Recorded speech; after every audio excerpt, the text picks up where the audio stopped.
Voyage en récit, Frère Bertrand Geoffrin. Geoffroy Scrive. Frère Bertrand, nous sommes ici dans votre abbaye, Notre-Dame de la Sainte-Espérance, qui se trouve au village de Ménil-Saint-Loup, dans le département de l'Aube, qui appartient donc au diocèse de Troyes. Et vous êtes le prieur donc de cette communauté. Parlez-nous de cette communauté. Combien de moines êtes-vous ici? Depuis combien de temps, vous personnellement, êtes-vous là? Et cette communauté vit-elle dans ce village? Nous sommes donc une toute petite communauté puisque nous sommes 4 moines. Nous avons repris le monastère en 1976 très modestement en venant de l'abbaye du Bec et Loing en Normandie. Pour faire simple, les moines de l'abbaye du Bec sont originaires de Ménil-Saint-Loup et ils ont repris l'abbaye du Bec après la guerre, laissant le monastère de Ménil-Saint-Loup vide. Et nous avons décidé donc de reprendre nos racines en 1976.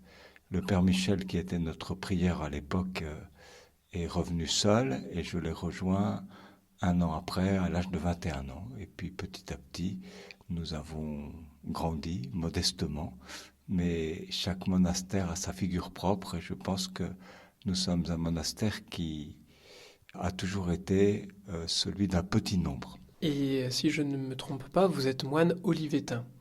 Alors pouvez-vous, pour les auditeurs qui ne connaîtraient pas cette branche, je crois, des bénédictins, expliquer en quelques mots d'où vient-elle, quelle est son origine et pourquoi ce choix finalement aujourd'hui? Alors, le choix, je dirais que il date d'avant nous, de notre fondateur, le père Emmanuel André, qui est fondateur de ce monastère en 1864 et qui s'est rattaché à une congrégation italienne, la congrégation de Montolivet, qui voulait bien de lui et de son petit monastère. Mais nous ne nous distinguons pas, je dirais, de l'ensemble des moines qui, en France, observent la règle de Saint Benoît, qui date du VIe siècle, et se reconnaissent en lui. Donc il y a certainement des petites inflexions selon les congrégations, mais qui n'ont pas grande importance. Un autre aspect de vous concernant, vous avez dit tout de suite que vous étiez russophone et russophile. Alors y a-t-il une distinction à faire entre les deux termes? Est-ce que l'on peut être russophone sans être russophile? Je ne pense pas qu'il soit possible d'être russophone sans être russophile, parce que la langue russe est assez difficile et qu'il faut beaucoup de persévérance pour l'apprendre, surtout pour les Français, parce que nous avons une bande sonore plus limitée que pour d'autres peuples et nous avons du mal à apprendre cette langue. Donc je dirais que je suis plutôt russophile avant d'être russophone. Et d'où vous vient pardon, cet amour pour la Russie, plutôt un goût pour le peuple, le russe, son histoire, l'immensité ou la sonorité de la langue et comment elle peut résonner en vous? Ou alors encore, est-ce un goût particulier peut-être pour les icônes, une certaine forme de foi orthodoxe profonde, telle qu'on peut l'entendre dans leur liturgie et dans leur chant? Je pense peut-être au moine de Valham où vous avez peut-être été. Je dirais que c'est plus simple d'une certaine façon. Je crois que le Seigneur nous donne à chacun une vocation et que personnellement, elle s'est manifestée très tôt sans que j'en ai vraiment conscience. Je suis originaire de Paris et j'habitais à côté de la rue d'Aru où se trouve la cathédrale Alexandre Nevski, donc qui est la cathédrale russe par excellence, je dirais, de la capitale. Et quand je me rendais à l'école, j'aimais beaucoup m'arrêter dans cette église. Je ne savais pas trop pourquoi, mais j'y étais attiré par peut-être les icônes, l'atmosphère du sanctuaire. En tout cas, j'y faisais régulièrement halte, sans plus. J'ai aimé la littérature russe. Ma mère, personnellement, était liée avec des personnes de l'émigration blanche, de la première émigration, et avait une amie très proche qui était d'une grande famille russe qui avait dû émigrer en France après la Révolution. Elle nous en parlait souvent avec beaucoup d'amitié. Voilà. Mais ce qui m'a rapproché de la Russie, ça n'est pas tellement l'Église orthodoxe en soi. Moi, je me sens vraiment latin et de rite latin par formation, par culture, par tradition. J'ai simplement découvert le monde russe à travers une cousine qui, dans les années 80, alors que j'étais déjà moine, est venue nous parler de la Russie alors elle travaillait au service culturel de l'ambassade de France à Moscou. Et l'époque était difficile puisque c'était l'époque communiste et elle était très marquée par les chrétiens, je dirais des catacombes qu'elle pouvait connaître. Et elle nous a parlé de tout ce monde dont elle découvrait l'existence et qui peu à peu la ramenait, elle, vers ses racines chrétiennes. Et ce qu'elle pouvait nous raconter m'a beaucoup touché. Et elle a simplement dit, comme tu es de ma famille, je peux t'inviter facilement. Et si tu veux venir passer quelque temps en Russie, c'est possible.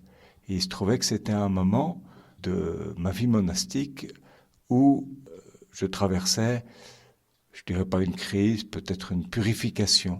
Quand on est dans un petit monastère et que on ne voit pas grand-chose, je dirais, de l'extérieur, on peut penser parfois que sa prière et sa vie ne comptent pas, puisqu'il n'y a aucun, je dirais, aucun retentissement extérieur.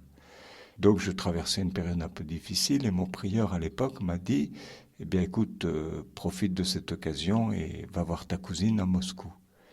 Et j'y suis allé et je dois dire que j'ai beaucoup reçu des Russes d'Union soviétique avant de leur apporter quoi que ce soit. C'est-à-dire que j'ai rencontré des personnes, clandestinement à l'époque, qui vivaient leur foi chrétienne dans une totale absence de signes extérieurs. Ils ne pouvaient pas vraiment pratiquer régulièrement, bon, dans l'église orthodoxe, qui est l'église dominante en Russie. Ils étaient obligés, par exemple, s'ils habitaient dans un coin de Moscou, d'aller dans un tout autre coin pour ne pas être repérés. Et ils ne pouvaient rien exprimer de leur foi de façon extérieure, c'est-à-dire en œuvre de charité, en cercle biblique, enfin tout ce que nous connaissons en Occident. Et donc l'essentiel, c'était une prière cachée qu'ils devaient croire féconde par la foi, mais dont ils ne voyaient aucun effet.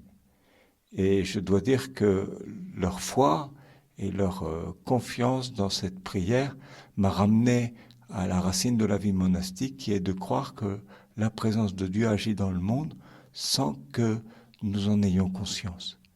Et les rencontres avec ces croyants d'Union soviétique m'ont profondément enraciné dans ma vie monastique et je leur dois beaucoup. Et à partir de là, je me suis senti chez moi dans ce monde soviétique qui m'était totalement étranger et en même temps où j'avais l'impression d'avoir été depuis toujours. Ah oui, c'est un début que je qualifierais d'à la fois fracassant, mais pétri de silence en fait. Oui. Un silence intérieur finalement très profond, au départ qui imprime en vous une sorte de révolte. On a envie de porter du fruit et quand on ne les voit pas arriver, on se pose des questions sur son sens, sur le sens de son existence. Et donc ce voyage a été pour vous finalement la prise de conscience de la force du silence, sans reprendre le titre du livre du cardinal Sarah, mais la force de ce silence et des fruits qu'ils peuvent promettre et occasionner sans qu'on en ait même conscience en fait. Je pensais souvent, quand j'étais là-bas, à une phrase que m'avait dit un moine que j'aimais beaucoup et qui me disait au fond, le monde est comme un iceberg. On en voit la partie émerger, mais les 9/10 sont cachés. Et c'est dans ces 9/10 que se passe l'essentiel de la réalité. Et cette confrontation avec, disons, les croyants de l'Union soviétique, cette communion avec eux, plutôt confrontation, m'ont ramené à l'essentiel de ma vie monastique. Et depuis, je dirais, la communion avec eux ne s'est jamais interrompue. Alors j'ai désiré apprendre le russe pour mieux entrer dans leur monde. Je ne crois pas qu'on puisse vraiment connaître un pays sans en connaître la langue, parce que la langue véhicule tout un monde spirituel et tout un monde, toute une appréhension du monde. Donc j'ai appris petit à petit la langue russe au monastère, d'abord par la méthode assimile, et puis en ayant des rencontres aussi avec certaines personnes de la première émigration qui m'ont beaucoup aidé aussi à comprendre ce monde russe et à entrer plus profondément dans son âme. Mais je redis, ça n'est pas en premier l'attirance pour l'orthodoxie qui m'a conduit au monde russe. C'est plutôt le mystère d'une présence de Dieu cachée dans un monde athée. Alors justement, par rapport à cette langue, aujourd'hui, vous, ici, donc à l'abbaye, vous avez une édition, Les Quatre Vivants, et vous venez de sortir quelques livres. Nous en avons donc un ici, L'Enfant de sucre, exilé en Kirghizie sous Staline, que vous venez de traduire. Donc maintenant, vous participez, vous traduisez entièrement des ouvrages. Qu'est-ce que supposent ces traductions? De la patience, une profonde connaissance de la langue, j'imagine, mais qu'est-ce qui vous a conduit justement à en arriver? Puisque parler la langue est une chose, mais traduire des ouvrages en est peut-être une autre pour passer l'idée, comprendre l'idée russe, qui ne sont pas forcément des idées qui nous sont très proches parfois. Comment les retranscrire dans notre langue? Comment passer le message, surtout sur une histoire qui peut être assez difficile, qu'aujourd'hui certains en France veulent peut-être minorer au vu des événements politiques, je ne sais pas. J'ai du mal à répondre à cette question. Je crois que mon désir fondamental, c'est de transmettre ce que j'ai reçu. J'ai rencontré des témoins qui ont vécu leur foi ou un idéal, parce que j'ai beaucoup d'amis russes qui ne sont pas forcément croyants. Mais comme dit le Seigneur Jésus, il y a beaucoup de demeures dans la maison de mon Père. Et je pense qu'il y a des êtres qui se sont posés la question du sens de la vie, de la mort, de la fidélité à ses idées, de la vérité face au mensonge dans le monde soviétique, et qui ont essayé d'y répondre de tout leur être et avec toute leur honnêteté. Et ces témoignages sont infiniment précieux. Ils ont été recueillis avec enthousiasme, je dirais, quand le mur est tombé en 89. Et puis, très vite, une actualité chasse l'autre. Et j'ai l'impression que tout ce que le monde russe pouvait nous apporter, du moins les témoignages de tous ceux qui avaient vécu des années fort difficiles et qui avaient tenu à la vérité de leur humanité et de ce qu'ils croyaient devoir être accordé à leur conscience, a été comme occulté et oublié. Et il me semble qu'en tant que moine, nous sommes chercheurs de Dieu. C'est un mot un peu qu'il faut prononcer avec beaucoup de, je dirais, de guillemets, parce que nous sommes des pauvres comme tout un chacun. Mais j'avais des exemples de personnes qui allaient jusqu'au bout de leur engagement dans leur vie avec l'accord de leur conscience. Et je me disais que c'était dommage de ne pas transmettre ces témoignages. Alors, nous avons une petite maison d'édition, les éditions des Quatre Vivants, qui sont liées tout d'abord à transmettre, je dirais, l'expérience de tout homme qui essaye de vivre en vérité son humanité. Il ne s'agit pas d'édition purement chrétienne. Nous aurions pu choisir, si nous avions voulu, un titre chrétien, bon, mettons, je ne sais pas, les éditions monastiques de Ménil-Saint-Loup. Nous avons choisi les éditions des Quatre Vivants parce que le titre fait référence à la fois à un patrimoine commun au Proche-Orient antique. Les Quatre Vivants sont des figures de divinités antiques qui ont été repris par la tradition juive en exil et ensuite repris dans la tradition chrétienne par les quatre évangélistes. Mais ce sont des figures suffisamment larges pour pouvoir intégrer tout ce qui tend vers l'absolu, dans la quête de l'être humain. Et en particulier dans cette quête de l'absolu, à mon avis, la tradition russe, depuis la Révolution, a quelque chose à apporter. Et donc je me suis attaché à traduire ces témoignages que j'aimais de personnes qui ont vécu les années difficiles, surtout les années staliniennes. Pour l'instant, j'ai traduit l'ouvrage de Liliana Lungina, qui est d'origine juive et qui était très proche des milieux intellectuels par son mari, qui était lui-même régisseur et compositeur de pièces au théâtre et au cinéma. Elle a un fils, Pavel Lungin, qui est bien connu des cinéastes, cinéphiles, français ou européens. Voilà. Alors, cette personne a vécu, je dirais, une vie d'une extrême droiture dans un monde difficile. Je ne dis rien d'autre du livre, mais donc elle a transmis son expérience dans un livre qui s'appelle Mot à mot, où elle essaye de dire ce qui l'a conduit dans sa vie. Donc j'ai traduit ce premier livre, et puis ensuite L'enfant de sucre, qui est tout autre, de Olga Gromova. Alors, je dirais que je n'ai aucune compétence particulière pour traduire ces livres. Bon, j'aime beaucoup le russe, je l'ai appris, mais je suis bien loin d'être un russophone accompli.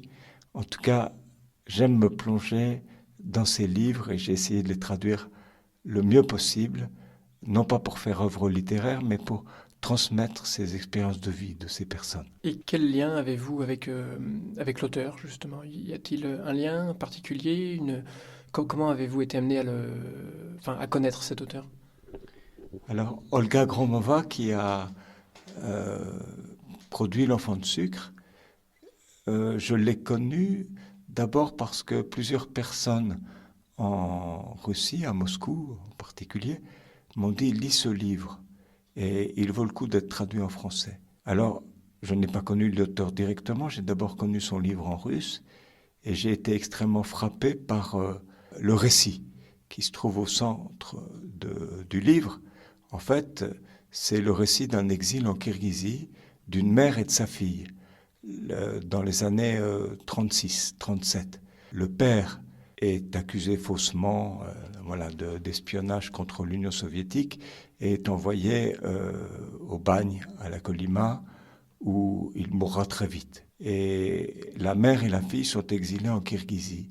Et la mère s'emploie à épargner le maximum de souffrance à son enfant, sans rien lui cacher non plus de la dureté de la réalité, mais en essayant de lui transmettre les valeurs fondamentales d'humanité en lesquelles elle croit. Et bon, je ne veux pas déflorer ce récit, mais je dirais que c'est la transmission de tout un héritage qu'une mère s'attache à donner à son enfant qui vit dans des conditions extrêmement difficiles, d'abord dans un camp en Kirghizie, puis en exil, et pour lui permettre de devenir elle-même une personne debout.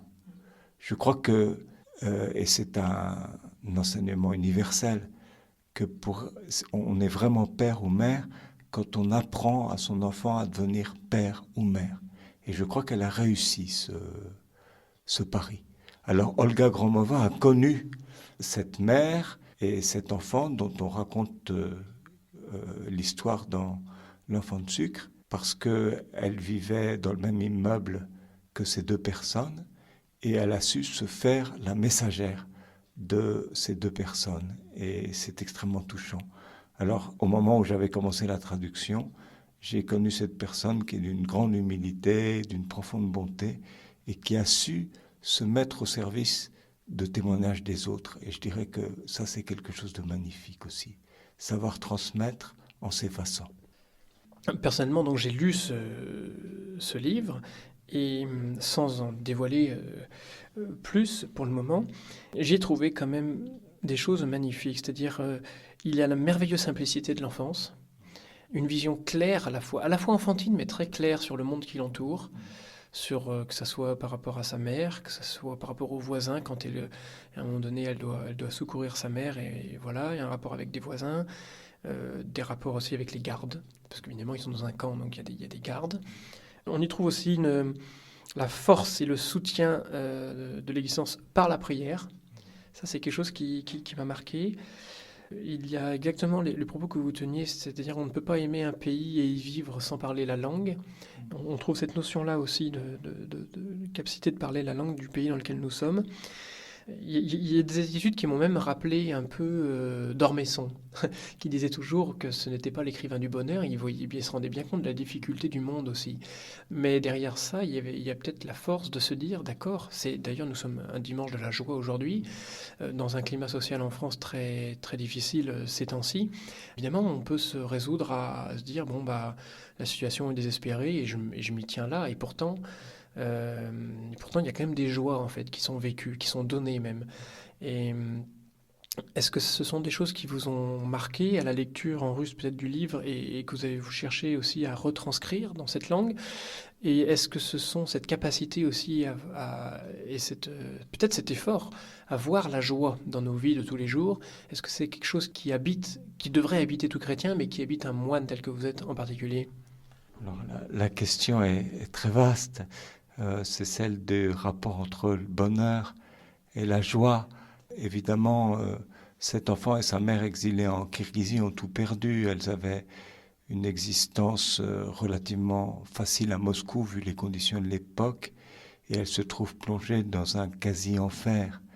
Mais elles ont, je dirais, cette colonne vertébrale qui leur permet de survivre à toute épreuve.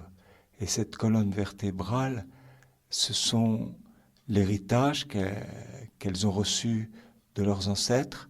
C'est certainement la foi chrétienne, c'est dit un mot couvert. C'est aussi toute une vision de l'homme qui leur permet de se tenir debout sans, je dirais, se fermer au monde extérieur et sans le cataloguer comme mauvais. Je pense, par rapport au monde, on peut se situer dans deux attitudes quand il est hostile. Soit faire l'huître, c'est-à-dire se protéger complètement et se forger une carapace. Ça peut être utile à certains moments, mais une carapace nous isole et nous empêche, je dirais, de communier au monde.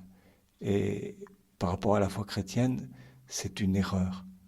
À mon avis, le Seigneur nous a dotés d'une colonne vertébrale, c'est-à-dire d'un ensemble de valeurs qui nous permettent, je dirais, de dialoguer avec le monde tout en restant nous-mêmes, sans nous laisser absorber soit par l'atrocité du monde, soit par des pensées délétères.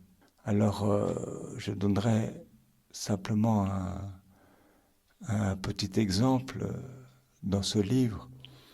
À un moment, Stella, cet enfant, s'approche des barbelés.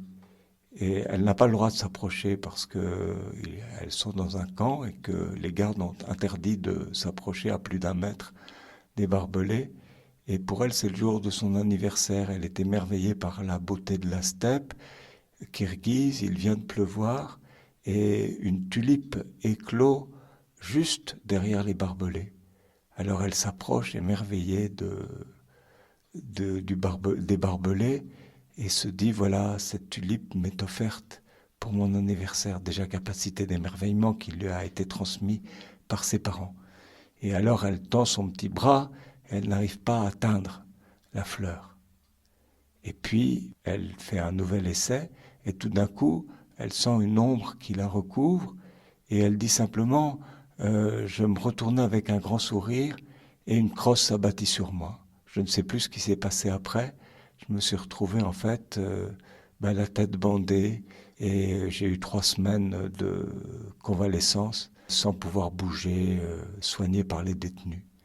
Donc voilà, je dirais une invitation à se refermer sur elle-même, à avoir peur du monde extérieur et à craindre tout ce qui peut arriver. Et sa mère l'éduque à ce moment-là à faire confiance. D'abord, des personnes l'ont soigné. Ensuite, sa mère lui dit, comme elle le peut, « Tu sais, tu es révolté par le mal qui traverse le monde, mais te souviens-tu de mots familiers que tout le monde connaît? Te souviens-tu du Notre Père ?» Et à ce moment-là, la mère invite l'enfant à réciter le Notre Père à voix basse et il se passe comme, je dirais, une transmission spirituelle, voilà, de ce que j'appellerais cette colonne vertébrale. Notre Père, donne-nous notre pain quotidien, donne-nous de faire confiance, que ta volonté soit faite quoi qu'il arrive, et délivre-nous du mal, sans assimiler aucun être humain au mal absolu, même celui qui l'a frappé. Et on voit dans tout le livre qu'elle fait confiance aux êtres humains, sans être naïve, mais qu'elle sait voir que même une personne parfois profondément avilie par le mal est capable de gestes aussi de bonté. Et ça, c'est ce que j'appellerais la colonne vertébrale par rapport à la carapace de l'huître. Alors, deux dernières questions. Comment les auditeurs qui seraient intéressés par cet ouvrage peuvent-ils le trouver? Où est-ce que vous le vendez? Seulement ici ou ailleurs en France? Alors, nous sommes une toute petite maison d'édition. Donc, pour l'instant, la question de la diffusion est une question difficile parce que, bon, sans vouloir, disons, dénoncer les intermédiaires dans l'industrie du livre, la diffusion a un coût et c'est justifié. Mais voilà, pour une petite maison d'édition, c'est parfois difficile. Donc, nous comptons pour l'instant sur les articles de journaux ou les émissions de radio qui nous font connaître, et je suis très reconnaissant d'être venu nous interroger au monastère. C'est une façon de faire connaître le livre. Alors, pour l'instant, on peut se le procurer soit sur Internet, se rendant sur le site des Quatre Vivants, vous le trouvez facilement en tapant édition des Quatre Vivants, et là vous pouvez le commander directement sur notre site, ou alors il est en vente sur Amazon ou sur la Fnac, et puis par ailleurs vous pouvez aussi très bien le commander chez votre libraire, et le libraire se chargera de s'adresser à nous et de nous transmettre votre requête. Et, chers frères, nous avons l'habitude de commencer chaque émission par quelques vers de poésie. Alors, je vais vous demander si vous accepteriez d'en lire d'Arseny Tarkovsky, que j'apprécie, j'avoue, personnellement, mais peut-être vous également, je ne sais pas. Moi aussi beaucoup. Alors je serais tout à fait heureux, mais je me retrouve avec un magnifique livre qui s'appelle L'avenir seul d'Arseny Tarkovsky, et je ne connais pas les vers qui me sont présentés. Donc, non, je ne les connais pas. Voilà. Vous voyez, il y a toujours des choses à découvrir. Alors je vais essayer de trouver quelque chose qui euh, puisse aller dans le sens euh, de ce dont nous avons parlé. Et je me laisse guider, et un passage m'arrête. Je me risquerai pas en russe parce que, vous savez, la poésie russe est très, comment dire, elle est très scandée. Et un grand problème pour les Français, c'est que nous posons toujours l'accent sur la dernière syllabe ou l'avant-dernière. Et donc, il faudrait que j'ai répété pour pouvoir lire sans écorcher Tarkovsky. Et j'ai trop de respect pour lui, pour voilà, l'écorcher. Mais je voudrais lire un poème qui me semble très lié à Stella, donc cet enfant, et à sa mère. Il s'adresse à Marina Tsvetaeva, qui est une poétesse qui a une vie très difficile et qui a cherché tout au long de sa vie la lumière, mais qui a connu beaucoup de zones d'ombre, sans, je dirais, jamais désespérer. Pour Marina Tsvetaeva, tout est lié à vrai dire, l'air même qui t'entoure jusqu'aux étoiles mêmes, et l'espace, et chaque pas obstiné, et souple de ton vers empêché. On ne t'a pas libéré sous caution, tu es libre de brûler, libre d'être prodigue. Mais songe un peu, il n'y a pas de séparation et les temps se mêlent comme les eaux. Pour la joie, ta main, pour la tristesse et les ans, n'ouvre pas de nouveau tes ailes refermées. Les eaux sombres qui viennent vers toi, non, il ne faut pas les écarter. Merci, frère. Spasiba. Ogromna spasiba wam.